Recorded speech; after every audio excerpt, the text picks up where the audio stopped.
Notre enseignement portait sur un grand thème, le chemin vers le Dieu de la Bible. C'est vraiment un thème principal tiré dans ce thème de l'année 2017, année de la réjouissance. Que Dieu bénisse son serviteur pour avoir pensé à ce grand thème de bonheur, de bénédiction. Amen.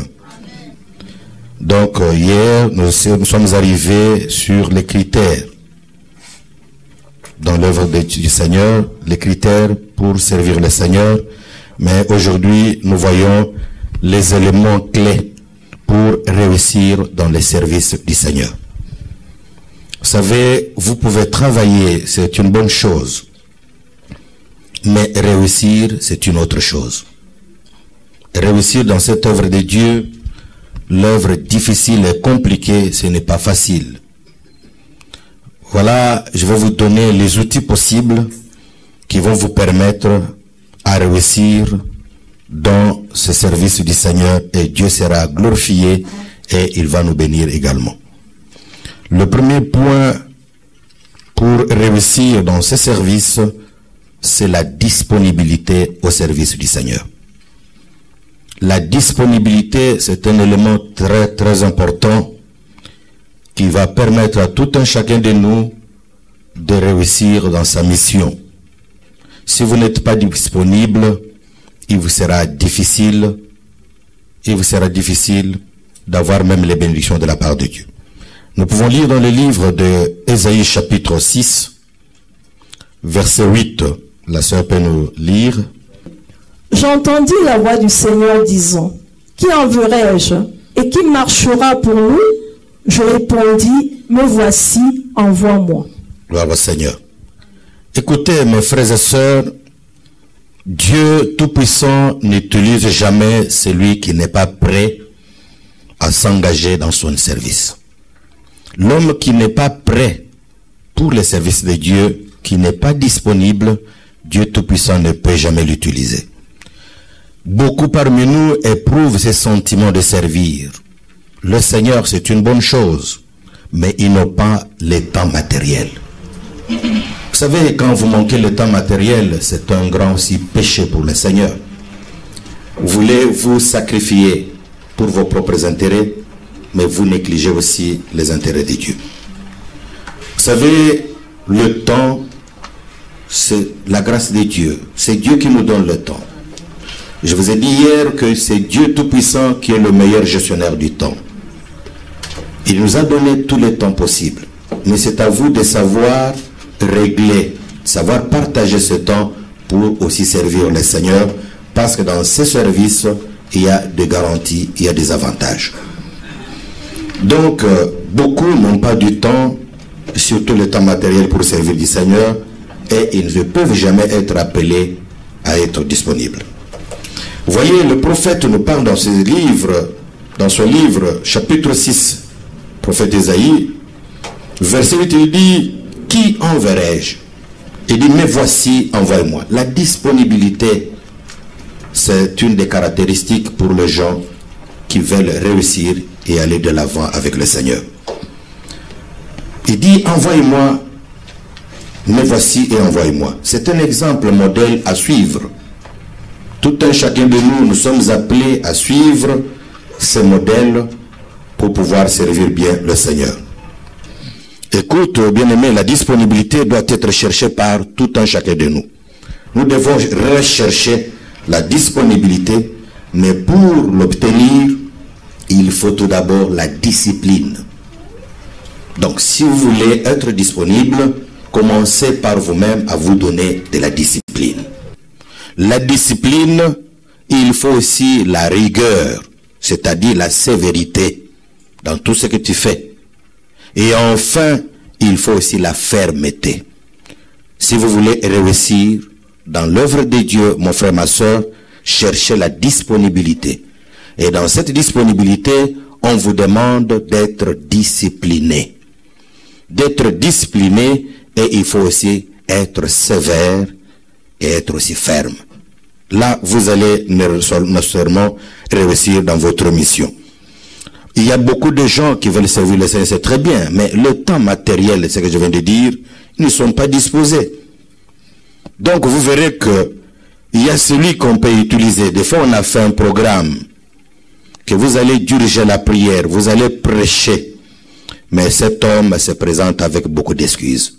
Écoute, Dieu n'est pas un Dieu d'excuses. Tu n'es pas prêt à servir le Seigneur avec des excuses. Le programme est là. Dieu a besoin de gens qui sont disponibles, même si il n'était pas programmé, mais il est prêt à servir le Seigneur. Il est prêt. Pourquoi? Parce qu'il se trouve dans la présence de Dieu vivant. Écoute, trop d'excuses que vous demandez pour servir le Seigneur à un programme donné, c'est pour dire que tu n'es pas prêt.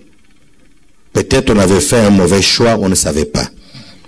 Écoute, mon frère, la disponibilité aussi, ce n'est pas seulement d'être présent, mais la disponibilité dans la préparation est très très importante aussi. Vous devez vous préparer dans la prière et dans la méditation. Voilà, être prêt, être disponible pour servir le Seigneur. Parce que tu peux être là, physiquement on vous voit, vous êtes là à temps, mais tu ne t'es pas préparé, tu n'as pas eu le temps dans la prière, tu n'as pas même médité, mais qu'est-ce que vous allez offrir aux enfants de Dieu? Dieu a besoin de gens qui sont disponibles dans la préparation, dans la prière, la préparation de la prière et aussi de la méditation. Donc nous devons nous préparer en conséquence. Ce serait une bonne chose. Nous aurons à rendre un très bon service au Seigneur et Dieu sera content et il va nous bénir. Et alors je voudrais savoir, je ne sais pas, toi qui n'as pas le temps, on te programme, des fois vous changez. Vous voulez vraiment qu'on vous permette, parce que tu fais tout à cause de vos intérêts. Mais je voulais savoir si tu fais partie de quelle catégorie de serviteurs. Tu es quel serviteur d'excuses? Et des fois, des serviteurs qui préparent mal. Et vous savez que tout homme rendra compte à Dieu pour lui-même. Beaucoup de gens ont abandonné l'œuvre du Seigneur au détriment de leurs propres intérêts. Et quand vous ne priez pas, quand vous ne méditez pas pour l'œuvre du Seigneur, quand vous n'êtes pas disponible, il y aura en toi comme conséquence la sécheresse spirituelle. La sécheresse spirituelle amènera beaucoup de choses dans votre vie. Il y aura les blocages. Vous allez souffrir. Vous verrez que tout ne marchera pas. Pourquoi? Parce que tu as négligé l'œuvre du Seigneur. Et la Bible me dit, maudit soit l'homme qui prend l'œuvre de Dieu avec négligence. C'est une malédiction, pas prononcée par David, par le Maître lui-même. Dieu maudit cette personne qui fait l'œuvre du Seigneur avec négligence.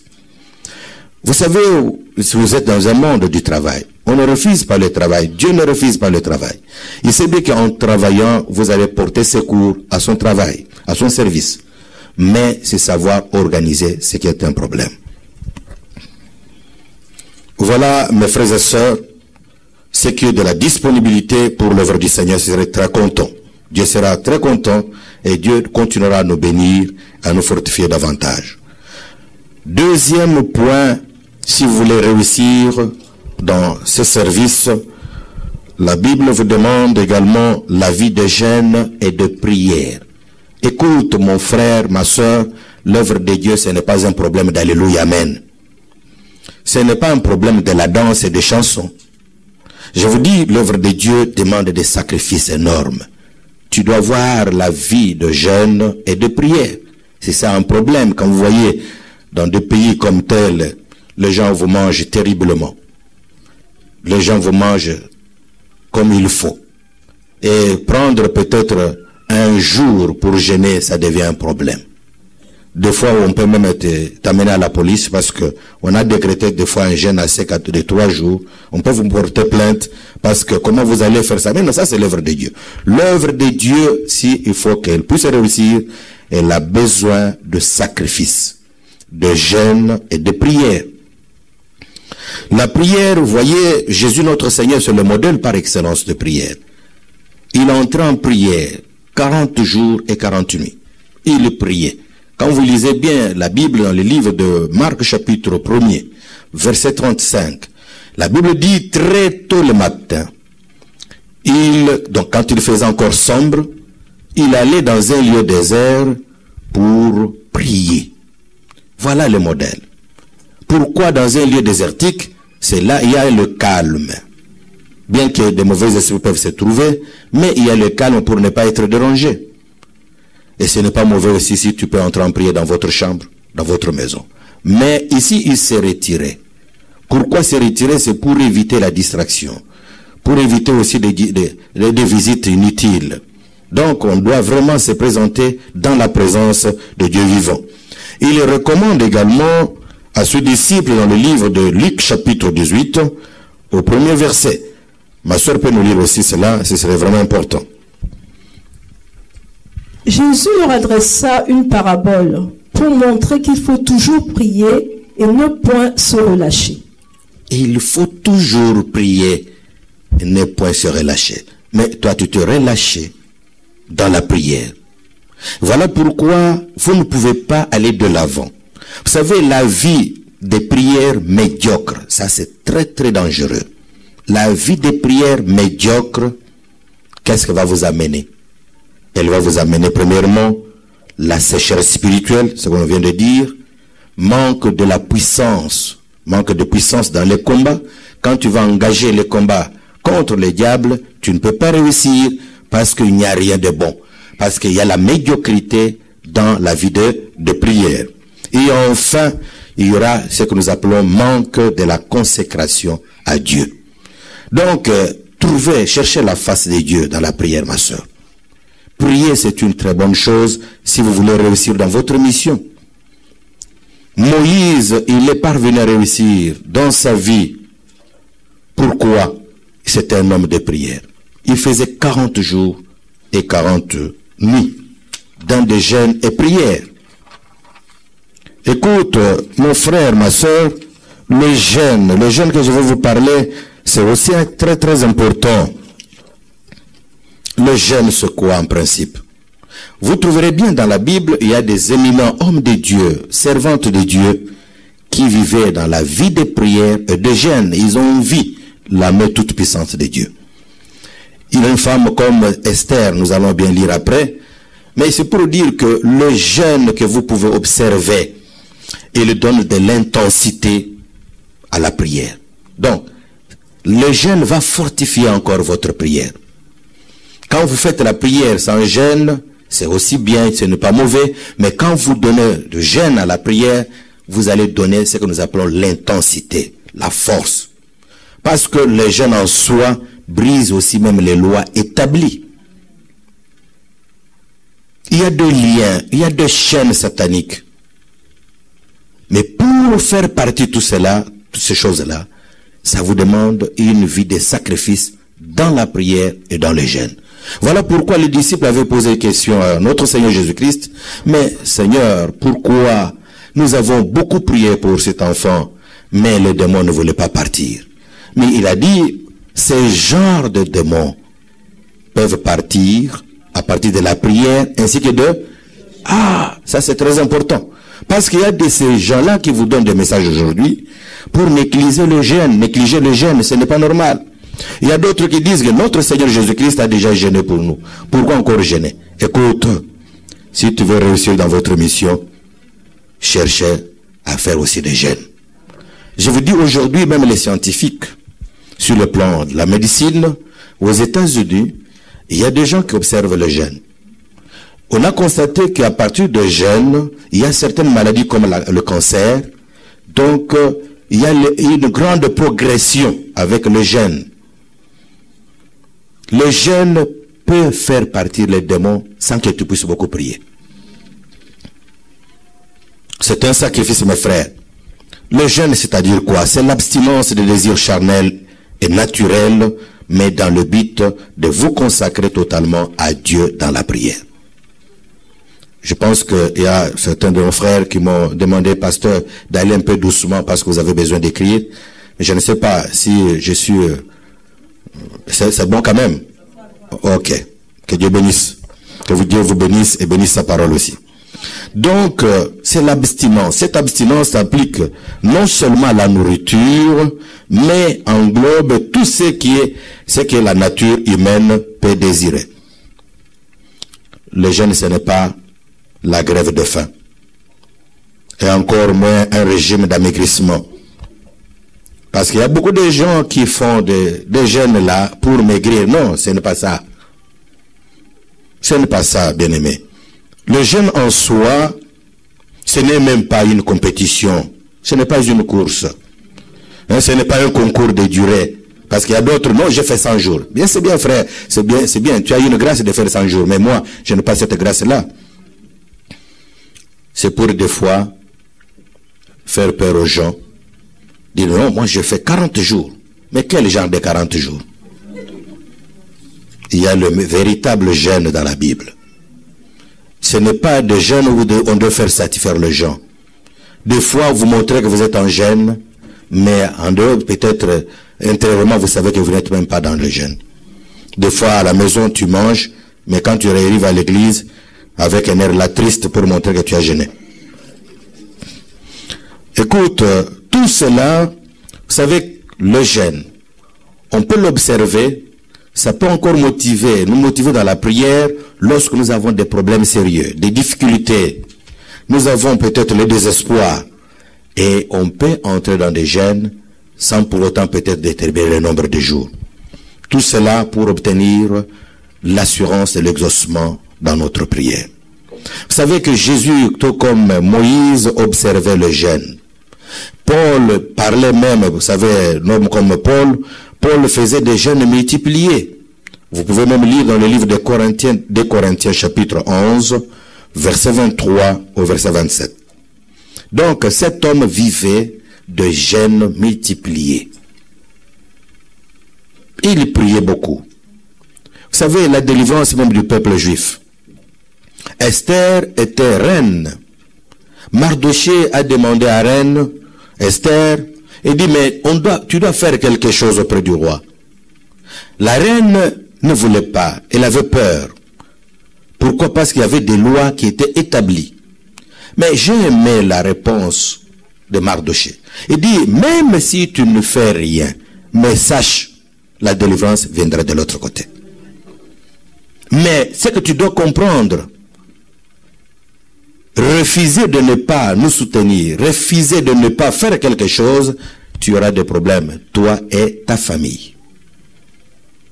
Et cette femme, Esther, qui était aussi modèle, est entrée dans les jeûnes et prières avec ses servantes. Cherchait la face de Dieu. Et Dieu, de l'exaucement, il a accompli. Dieu Tout-Puissant a exaucé sa prière. Écoute, il ne faut pas, mes frères, ma soeur, mon frère, négliger ce que nous appelons le jeûne. Le jeûne a une importance très capitale dans la vie d'un chrétien. C'est que vous devez comprendre que notre Seigneur Jésus-Christ ne nous recommande pas de jeûner, mais du moins, il a enseigné sur le jeûne. Je vais vous donner des versets bibliques. On peut nous lire dans le livre de Matthieu, chapitre 6, verset 16 au verset 18. Le Seigneur lui-même n'a pas ordonné de pouvoir jeûner, mais du moins, il nous a enseigné sur le jeûne. Non seulement se limiter à l'enseignement, il a donné aussi un exemple. En Matthieu, chapitre 4, verset 1er au verset 2. Est-ce que la sœur peut nous lire? Matthieu, chapitre 6, verset 16 au verset 18.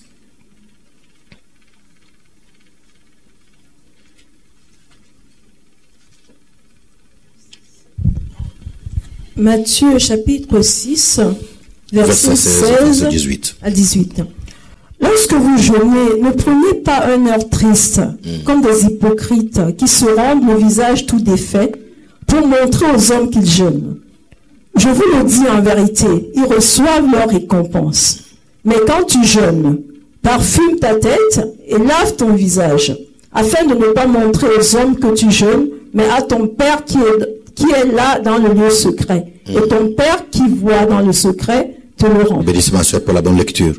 Voilà, il est en train d'enseigner aux disciples en ce qui concerne le jeûne. Le jeûne est très important. Voilà, je vais vous donner l'importance du jeûne. Nous jeûnons pourquoi? Le jeûne permet tout d'abord d'expérimenter la puissance de Dieu afin de transformer les situations les plus dangereuses en victoire éclatante. C'est-à-dire, le jeûne, quand vous l'observez, va te permettre d'expérimenter en principe la puissance de Dieu. Cette puissance qui va transformer des situations plus dangereuses, des situations compliquées dans votre vie, dans des situations que nous appelons éclatantes. C'est-à-dire, avec le jeûne, va transformer ce que nous appelons l'impossible à la possibilité. Ce qui est impossible peut devenir aussi possible. Parce que notre Dieu, c'est un Dieu de possibilités. Ça, c'est le premier point. Vous pouvez voir même Esther, dans le livre d'Esther, chapitre 4, vous commencez par le premier verset jusqu'au verset 16. Vous allez lire ça à la maison. En observant les jeunes, tout a changé. Même le langage du roi, même les lois qui étaient établies là-bas, c'était coupé, cassé. Esther est entrée dans la cour royale sans problème. Or, à cette époque-là, entrer dans la cour royale sans être appelé par le roi, on doit te décapiter. Donc, tu vas mourir. Mais Esther a risqué sa vie. Ça, c'est une femme courageuse. Une femme vraiment très, très courageuse. Elle a risqué la vie. Mais Dieu s'est manifesté dans sa vie pour apporter la délivrance au peuple juif. Le jeûne, mon frère, ma soeur, est très importante, même pour l'église primitive. Vous savez, dans l'église primitive, on observait le jeûne 2 fois la semaine, c'était mardi et vendredi. Mais ici, vous voyez que beaucoup de gens n'aiment pas de jeûne. Ils veulent réussir facilement. Écoute, sur le chemin, sur la vie, sur la terre des hommes, il n'y a rien de facile. Il n'y a rien de facile. Des fois, vous regardez quelqu'un qui vous amène de l'argent, mais vous demandez qu'est-ce que tu travailles. Oh, je travaille, je monte toujours l'échafaudage, tout cela. Vous croyez que c'est facile? Monter l'échafaudage, ce n'est pas facile, hein? Il faut demander à ce frère-là qui monte. Et regardez même dans leurs mains. Mais c'est un travail dur. Peut-être vous allez dire, mais balayer, donc c'est facile. Non, je vous dis, la colonne vertébrale. Vous voyez, il y a combien de gens qui souffrent de la colonne vertébrale? Mais la colonne vertébrale, c'est la vie. Hein, pour les jeunes frères, hein, comprenez ça. C'est la vie. Là, je parle en parabole. Hein. Que Dieu bénisse sa parole. C'est la vie. Il ne faut pas risquer la vie, frère. Ah, Dieu est merveilleux. Écoute, mon frère, avec le jeûne, ça va te permettre à développer l'être intérieur. Votre être intérieur a besoin d'être développé. Ce n'est pas par de l'alléluia, amen, mais développé par de jeûne et de prière. Et c'est la force en toi. Il faut développer, il faut avoir c'est-à-dire le réveil spirituel par une nouvelle puissance, une nouvelle concentration de l'esprit à travers le jeûne et prière. Vous savez, le jeûne aussi permet de chercher quoi? La face de notre Dieu en profondeur. Et Dieu va nous élever. Vous voyez, le fait de faire la prière comme telle, je vais faire la prière pendant 2 jours. Vous priez, mais sans gêner. Vous mangez à tout moment. Il y aura tout d'abord la fatigue, il y a le sommeil, il y a les désirs même sexuels, tout cela. Mais quand vous jeûnez, vous entrez en prière sans rien manger. Des fois, vous pouvez peut-être prendre le repas le soir. Un petit repas le soir. Soit prendre même la soupe le soir. Vous continuez. Vous verrez qu'il y aura l'intensité qui va augmenter. Même les désirs sexuels vont disparaître facilement. Et je demande à nos frères qui sont très engagés dans ces domaines-là. C'est-à-dire, il faut chercher à jeûner, à faire beaucoup de prières. Vous verrez que cela va disparaître sans problème. Je vous dis sincèrement, c'est la vérité. C'est la vérité, mes frères et sœurs. Que Dieu bénisse sa parole. Amen. Le jeûne, c'est un sacrifice pour que Dieu agisse puissamment dans votre vie. Pour que Dieu vous comble de sa plénitude. cherchez la face du Seigneur dans la prière et dans le jeûne. Que Dieu bénisse sa parole. Je vous ai dit qu'avec le jeûne, ça va stopper les appétits sexuels. C'est une vérité. Vous liserez dans le livre de Colossiens, chapitre 3, verset 5 au verset 10. La sœur peut nous lire cela. Faites donc mourir les membres qui sont sur la terre, l'impudicité, l'impureté, les passions, les mauvais désirs et la cupidité qui est une idolâtrie. C'est à cause de ces choses que la colère de Dieu vient sur les fils de la rébellion, parmi lesquels vous marchiez autrefois lorsque vous viviez dans ces péchés. Mais maintenant, renoncez à toutes ces choses, à la colère, à l'animosité, à la méchanceté, à la calomnie, aux paroles déshonnêtes qui pourraient sortir de votre bouche. Ne mentez pas les uns aux autres, vous étant dépouillés du vieil homme et de ses œuvres, et ayant revêtu l'homme nouveau qui se renouvelle dans la connaissance, selon l'image de celui qui l'a créé. Amen. Je ne peux pas faire de commentaire. Ça dit, quand vous prenez le jeûne, il y a ce que nous appelons la mortification de votre corps. Ça dit, tous ces désirs-là vont disparaître. Troisième élément, c'est la discrétion dans l'œuvre de Dieu. Si tu veux réussir dans cette mission, mon frère, ma soeur, sois discret. Sois discret. Qu'est-ce que cela signifie? Savoir garder le secret. Parce que si vous ne savez pas garder le secret, vous allez détruire l'œuvre de Dieu. Vous causez avec un fidèle ou une fidèle. Vous faites la cure d'âme, mon frère, ma soeur, tu es serviteur de Dieu. Mais ce que vous avez causé, vous avez recommandé au maître du Seigneur, ça se limite à ce niveau-là. Mais vous venez devant la chair, vous commencez à prêcher ce que vous avez eu à causer avec la sœur. Vous allez détruire l'œuvre. Vous allez détruire l'œuvre.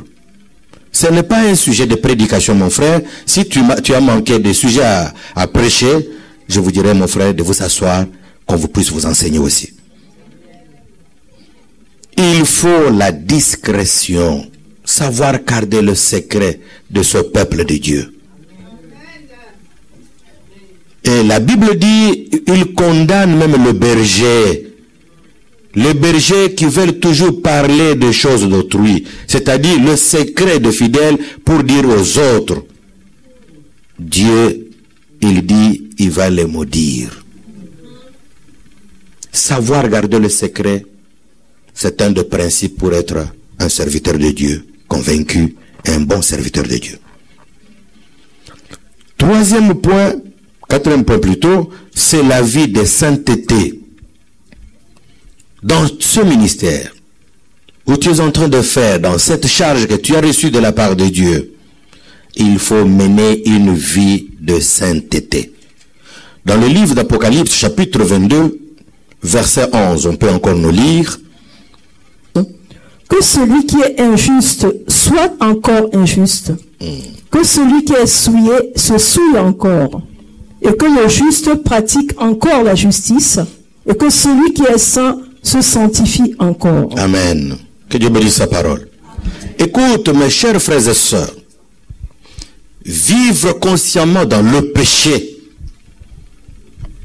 tout en servant le Seigneur, vous rendez un très mauvais service au Seigneur et l'œuvre de Dieu va se détruire. Sera voué à l'échec. Pourquoi? Parce que Dieu, c'est un Dieu saint et voudrait qu'il puisse travailler aussi dans la sainteté. Mais tout en vivant dans le péché consciemment, ça détruit l'œuvre de Dieu. Ce que tu feras sera voué à l'échec. Malgré l'énorme sacrifice que vous pouvez faire engager, sachez qu'il n'y aura pas de récompense.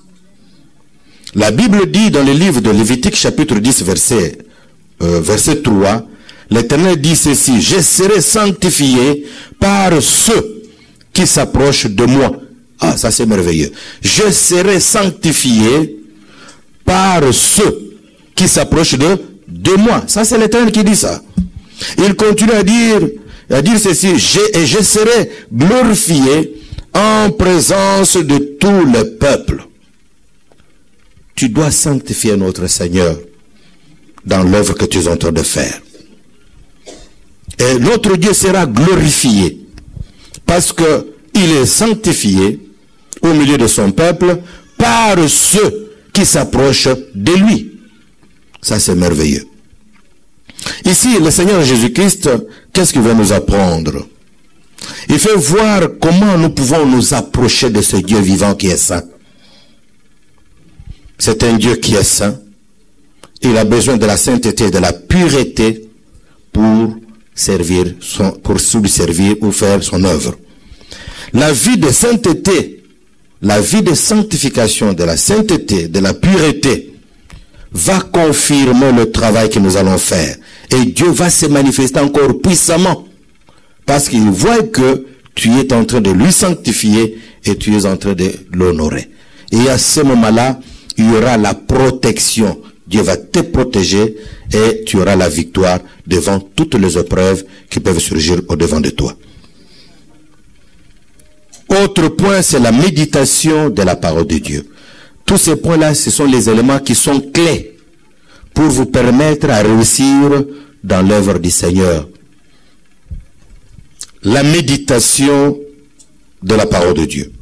On peut nous lire dans le livre de Jean chapitre 6 verset 63. C'est l'esprit qui vivifie. La chair ne sert de rien. Les paroles que je vous ai dites sont esprit et vie. Voilà. Ça c'est merveilleux. La parole de Dieu c'est la source. C'est la source, je dis bien, soulignez bien, la source de notre foi. Dans ce service, tu as besoin de la foi. Et cette foi-là vient de la parole de Dieu. La source de la foi, c'est la parole de Dieu.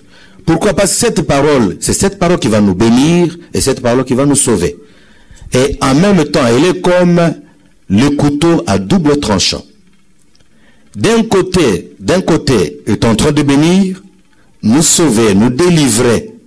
Mais de l'autre côté, est en train de maudire. Pour des gens, pour tous ces gens-là qui ne veulent pas croire en cette parole. C'est une parole de vérité. Voilà pourquoi je demande à tous serviteurs de Dieu ici présents, parce que vous êtes appelés serviteurs de Dieu vivant, tu dois chercher de nouvelles connaissances dans les Saintes Écritures. Avoir l'esprit de recherche. C'est très important. Au lieu de vous cantonner sur un verset biblique que tu as déjà mémorisé depuis très longtemps, il y a que la monotonie, tout le temps quand tu passes, c'est toujours le même verset là. Frère, faites un grand effort de s'épanouir. Faites des recherches. On sait la même à la modération, il n'y a que ces mêmes versets là. Mon frère, tu ne changes pas, tu ne peux pas être appelé à Habakkuk dans sa même position. Cherchez à évoluer, à s'épanouir, faites la recherche. La Bible, c'est comme une grande forêt. Il y a beaucoup de choses à apprendre. Aujourd'hui, tu peux lire. Il y a des connaissances qui vont s'ajouter. Et demain encore, vous verrez comme si tu n'avais pas lu. Donc, il y a des choses terribles dans la Bible. Donc, cherche à fouiller. Voilà pourquoi l'étude de la Bible est très importante. La parole du Seigneur doit habiter en nous d'une manière abondante. Vous pouvez lire dans le livre aussi de Colossiens chapitre 3 verset 16. Il dit que la parole du Christ habite en vous abondamment. Que cette parole doit demeurer en toi. Vous savez, quand cette semence du Christ va demeurer en toi, mais tu seras un homme spécial. Tu es mandaté par le Seigneur. Vous serez spécial. Et vous verrez que le diable, même s'il peut te combattre, il ne va pas réussir en toi. Parce qu'en toi, il y a ce que nous appelons la semence de Dieu vivant. C'est ainsi, tu dois faire un effort à bien maîtriser certains passages clés de la Bible. Ma sœur, chanter c'est une bonne chose. J'ai aimé, parce que quand on chante là, avec des chansons, mais sur base de versets bibliques aussi, ça c'est vraiment bien, c'est l'inspiration. C'est très bien. C'est vraiment bien. Donc, écoutez mon frère, tu dois faire un effort à maîtriser quelques passages bibliques qui sont clés, qui vont vous aider dans l'Ancien Testament, tout comme dans le Nouveau Testament. il faut avoir une idée d'une manière générale sur le message évangélique. Sur le message évangélique. Qu'est-ce que vous allez prêcher? Peut-être on peut te poser des questions. Vous m'excusez de dire toujours Alléluia, Amen. Non. Ça dit, on te pose des questions, il faut te défendre. Sur le message évangélique, tu peux être en mesure de parler du salut. Comment on peut obtenir le salut? Tu peux aussi parler même sur le pardon. Parler aussi de la rédemption, le rachat. Il y a aussi la doctrine. Parler aussi de la doctrine sur la divinité de Christ. Il faut connaître cela, c'est très important. Parler aussi de l'Église, connaître l'Église, ainsi de suite. Il peut y avoir aussi les messages prophétiques. Des messages prophétiques très importants dans la Bible, tels que parler aussi de ce que nous appelons le retour de notre Seigneur Jésus-Christ. Il faut connaître cela. Vous savez, il y a d'autres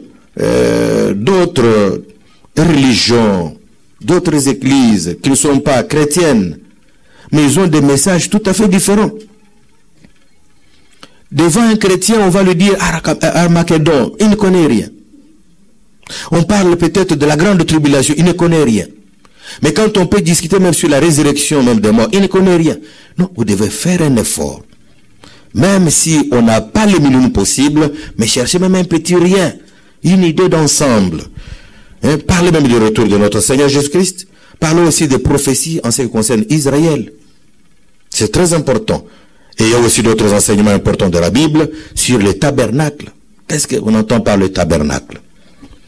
Les gens il y a des gens là chez nous de Branham qui épatent des gens avec les tabernacles. Mais nos frères sont gagnés. Pourquoi? Parce qu'ils ne connaissent rien. Le tabernacle. Ainsi de suite, même pour les fêtes de l'Église et de l'Éternel. Il faut connaître ça, avoir une idée, ce serait très bien.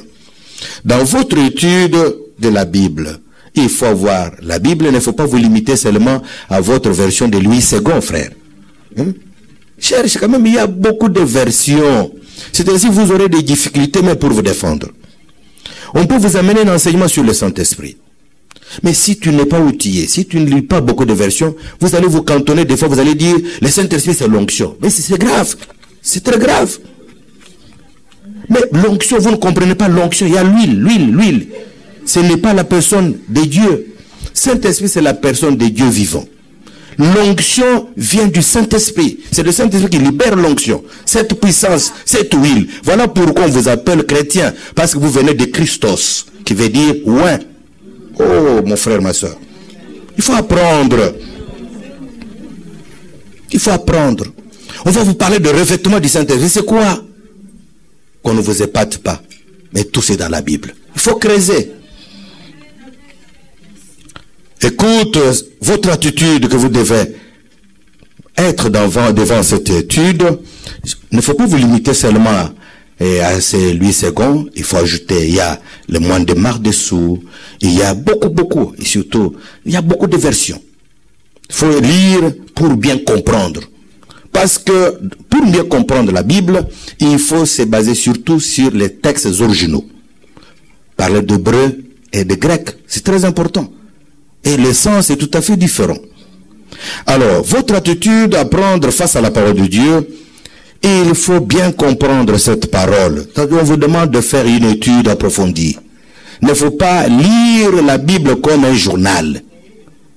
Il ne faut pas lire la Bible comme un livre, je ne sais pas, n'importe quel livre scientifique. Donc, il faut étudier la Bible et chercher à bien comprendre la parole de Dieu. C'est très important. Deuxième attitude, c'est croire pleinement à cette parole. C'est-à-dire la foi. La foi. Ce n'est pas de vous tenir devant les gens quand vous-même vous n'avez pas la foi. La foi, c'est une ferme assurance des choses que l'on espère, une démonstration de celles qu'on ne voit pas. Vous vous tenez devant les gens des fois espèrent en toi, mais toi tu espères à celui qui vous a appelé. Donc ne voyez pas des choses difficiles devant toi, parce que le Seigneur est en toi. Voilà, Paul dit, ce n'est pas moi qui vis, mais c'est Christ qui vit à moi. Même si c'est difficile pour moi en tant que David, mais en ce Dieu-là que je crois, mais tout est possible. Je dois avoir la foi que je dois engager. Il ne faut pas prêcher pour prêcher quand tu n'as pas la foi, frère. Quand tu n'as pas la foi, ma soeur, il ne faut pas embêter les gens. Je vous ai donné l'exemple d'un pasteur là, un protestant. Il se tient devant les gens pour dire, je n'ai pas le courage de vous prêcher parce que je suis gravement malade au moment où je vous dis ici. Mais si vous êtes gravement malade, pourquoi encore dire aux gens? Tu ne vois pas que tu décourages les gens. L'homme ne peut donner que ce que... Si tu n'as rien, tu ne peux rien donner. C'est question de vous asseoir, comme ça, on vous donne. Il y a aussi comme attitude, c'est pratiquer entièrement ce que vous prêchez, ce que nous écoutons, la parole de Dieu. Donc, nous devons pratiquer cette parole. Ce n'est pas parler, mais la pratique en soi. L'obéissance. Ça, c'est merveilleux. Et enfin, on ne va pas se limiter seulement à cela, mais il faut être en mesure de partager aussi cette parole aux autres, avec les autres. Il faut se partager. Évangéliser, prêcher, enseigner et exhorter les gens. Voilà le merveille de la parole du Seigneur. Voilà les outils que je vous ai donnés si vous voulez réussir dans ce service de Dieu vivant. Que Dieu bénisse sa parole. Maintenant, mes frères et sœurs, je continue. Parce que c'est un chemin encore plus loin. Il y a les moyens de la consécration. Il y a au moins deux moyens. Il y a les moyens humains et il y a aussi les moyens divins. Dans la consécration à Dieu, nous avons deux moyens. Je dis les moyens divins et les moyens humains. Les moyens humains, ça c'est l'homme. L'homme cherche des moyens pour être consacré au Seigneur. Premier moyen, c'est plutôt dans les moyens humains, c'est la préparation. La préparation.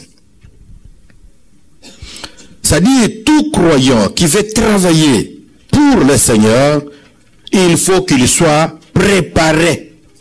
Pourquoi? Parce que la réussite et l'échec dans cette œuvre appartient à la préparation. Si tu avais une mauvaise préparation, l'échec sera imminent.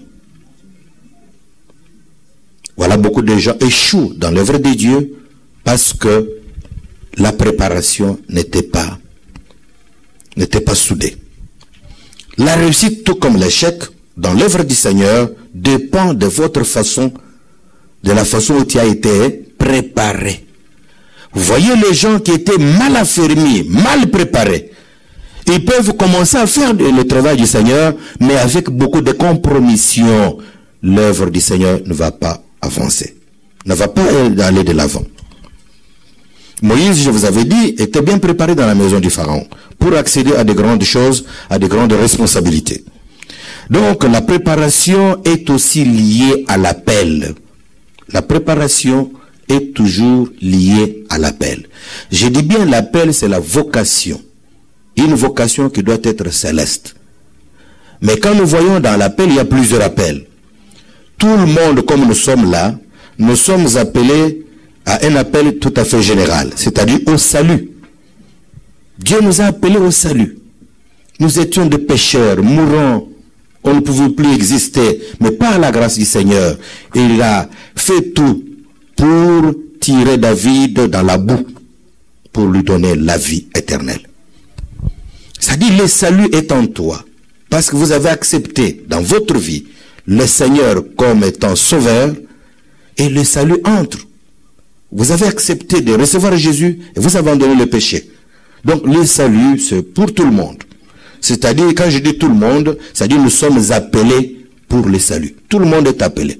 À moins que tu es là, mais jamais changé. Deuxième appel, c'est l'appel céleste, qu'on appelle l'appel divin, vocation céleste. Si vous avez vu dans le livre d'Actes des Apôtres, chapitre 13, verset 12, où le Seigneur dit, mettez-moi à part Paul et Barnabas pour l'œuvre à laquelle je les ai appelés. Ça, c'est Dieu lui-même, Saint-Esprit lui-même, Christ lui-même. Il dit, mettez-moi à part. On met à part ce gens-là. Là, c'est une vocation céleste. C'est Dieu qui les appelle. Écoute, si Dieu ne t'a pas appelé, il ne faut pas forcer des choses. Vous allez rencontrer des obstacles. Des obstacles très sérieux. on va vous cogner au mur, mais vous n'allez pas mourir, mais vous allez souffrir abondamment. Pourquoi? Parce que vous êtes glissé sur le chemin, alors que Dieu n'était pas appelé. Là, vous serez appelé un brigand, un mercenaire. Il y a aussi ce que nous appelons l'appel humain. L'appel humain ou charnel. Oh, ça, ce sont les gens eux-mêmes. Ils fabriquent leurs gens. C'est comme Saoul. Saoul signifie choisi par les hommes. Les hommes eux-mêmes fabriquent. Il dit non, nous voulons cet homme. Est-ce que Dieu l'a voulu? Les gens ne veulent pas la volonté de Dieu, mais ils veulent leur propre volonté. Écoute, si les gens vous ont appelé frère, vous n'allez pas aller plus loin. Ce n'est pas le fait de prier pour quelqu'un, il lui tombe aujourd'hui, demain tu deviens l'évangéliste international. Vous allez créer, vous allez ouvrir une église. Frère, ouvrez, c'est bien. Tu fais bien d'ouvrir. Mais à faire asseoir les gens comme vous êtes là, ce n'est pas donné à tout le monde. Votre pasteur, révérend pasteur Manzambi, il a la grâce de Dieu. Il a été appelé, voilà pourquoi vous êtes là. Beaucoup de gens, même sur la ville, ils ont fait des églises. En commençant par des maisons, ils ont loué des salles bien embellies, tout cela. Les premiers jours avec vos invitations de faire part, les gens vont venir. Ne vous en faites pas, ils vont venir. Et surtout, vous avez ajouté agapé. Ils vont venir. Avec l'agapé, ils vont venir. Mais faire asseoir les gens, frère, ce n'est pas facile. L'église, ce n'est pas un problème d'alléluia, amen. Non, faire asseoir les gens. Et des gens comme vous êtes les adultes, mais regardez, ce n'est pas facile. Hein? Avec beaucoup de pensées en tête, ce n'est pas facile, frère. Vous allez commencer aujourd'hui, demain, après-demain, 1 mois, 3 mois, 4 mois, les gens vont partir pour demain. Vous allez maintenant retourner des fois, si vous êtes marié, vous allez un jour vous voir avec ta femme, face à face. Vous allez commencer à chanter, changer des chansons, faire des prières. Les gens ne viennent pas. Et vous allez dire, mais Seigneur, est-ce que le Seigneur vous a appelé? Il y avait un appel charnel. Il y a aussi l'appel missionnaire. C'est comme cet homme, prophète disait, mais voici, envoie-moi. Dieu tire parmi ses serviteurs d'autres pour les envoyer au plus loin pour évangéliser les extrémités de la terre. Ce sont des gens qui sont appelés les missionnaires. Amen. Ça, c'était le premier point de la préparation en ce qui concerne les moyens humains. Deuxième chose, c'est les jeunes aussi. Les jeunes. Le jeune. Se priver peut-être à manger des désirs, tout ce qu'on a dit là.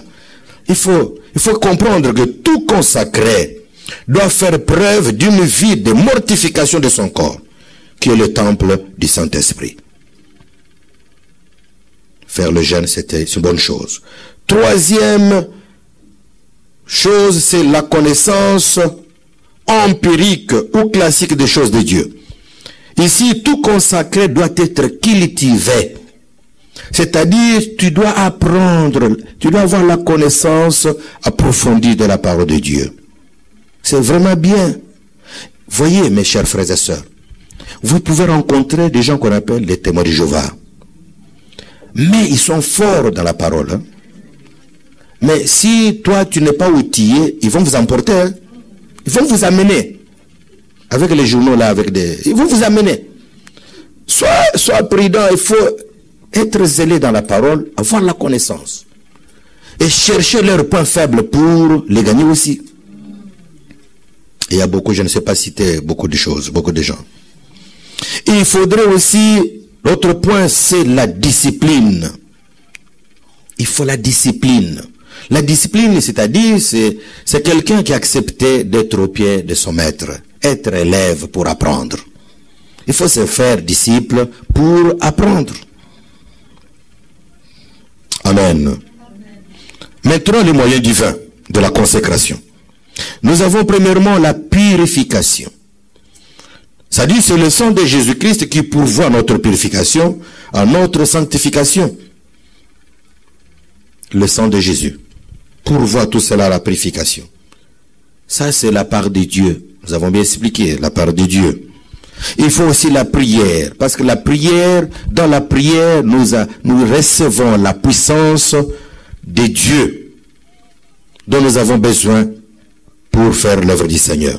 Et cela contribue aussi à la sanctification. Celui qui prie beaucoup, et jeûne aussi, frère, il lui sera difficile de commettre des désordres. Je vous dis franchement la vérité. Vous regardez cette sœur-là qui regarde avec les hommes au crayon, il vous regarde comme ça, comme s'il dormait, mais il faut le faire entrer dans des jeûnes et prières.